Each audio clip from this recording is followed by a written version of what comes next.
Citoyennes et citoyens, chers amis et camarades, le 29 mai 2005, 55% des Français rejetaient par référendum le traité établissant une constitution pour l'Europe. Ainsi, s'exprimait de la manière la plus éclatante la voix du peuple souverain qui affirmait sans ambiguïté son refus de voir la France transformée en province vassalisée des États-Unis d'Europe capitalistes. Quel plus bel hommage rendre à cette dernière grande victoire de la souveraineté nationale et populaire en commémorant en ce mois de mai 2023 la mémoire de Georges Pulitzer, d'où nous fêtons le 120e anniversaire de la naissance. En effet, Georges Pulitzer affirmait de son vivant que la nation, en définitive, c'est le peuple. Et le peuple souverain qui s'était prononcé avec force et détermination pour la nation souveraine, conformément à l'article 3 de la Déclaration des droits de l'homme et du citoyen qui stipule que le principe de toute souveraineté réside essentiellement dans la nation. Un séisme terrible pour les élites euro-atlantiques de France qui ne pouvaient accepter une telle résistance s'inscrivant dans la tradition du combat des forces progressistes et notamment communistes face aux forces réactionnaires à l'action pour écraser les révolutions de 1789-93, 1848 et 1871. Sans oublier le Front populaire, le CNR et mai 68. C'est pourquoi, sans aucun scrupule, le duo Sarkozy-Fillon, avec la complicité du MoDem et du parti dit socialiste, fit adopter le 4 février 2008 le traité dit simplifié de Lisbonne qui reprenait quasi intégralement le TECE, rejeté 3 ans plus tôt. Ainsi, s'était écrasée la volonté populaire par la soumission de la nation à l'ordre euro-atlantique supranational. Malheureusement pour les élites euro-atlantiques qui multiplient les attaques contre les services publics, les conquêtes sociales, les libertés démocratiques, le produire en France, la République une et indivisible, la langue française, l'indépendance nationale, la paix, même la souveraineté nationale est toujours debout. Et elle s'est spectaculairement revivifiée avec l'insurrection des Gilets jaunes en rappelant une nouvelle fois que la nation, en définitive, c'est le peuple. Une nation en résistance depuis des années face aux eurogouvernements successifs, y compris dirigés par les prétendus socialistes et leurs alliés, qui appliquent les ordres du MEDEF et de la Troïka, Commission européenne, Banque centrale européenne, Fonds monétaire international. Et cette année, après une première révolte interrompue par la pandémie de coronavirus, la nation s'est soulevée pour sauver les retraites attaquées conformément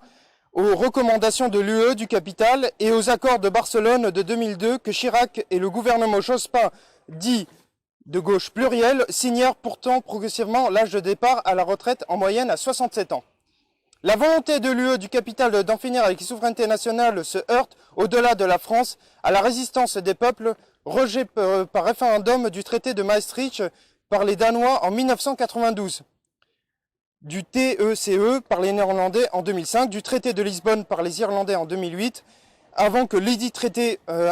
soit imposé par un nouveau référendum, du bidon plan de sauvetage financé par les Grecs en 2015, de l'accord de libre-échange UE-Ukraine en 2016 jusqu'au Brexit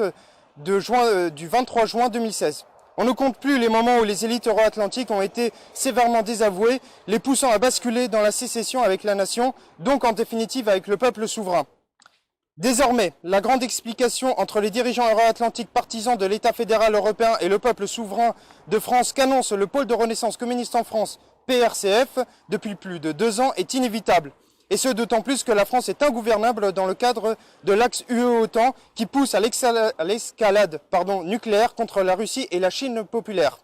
C'est pourquoi il est urgent et même vital de porter auprès du peuple de France attaché à la souveraineté nationale la seule alternative politique possible, alternative rouge et tricolore, associant les drapeaux de l'internationalisme prolétarien et de la révolution jacobine de 1793 et 1917. Car ce n'est qu'en sortant de l'euro, de l'UE et de l'OTAN et du capitalisme exterministe,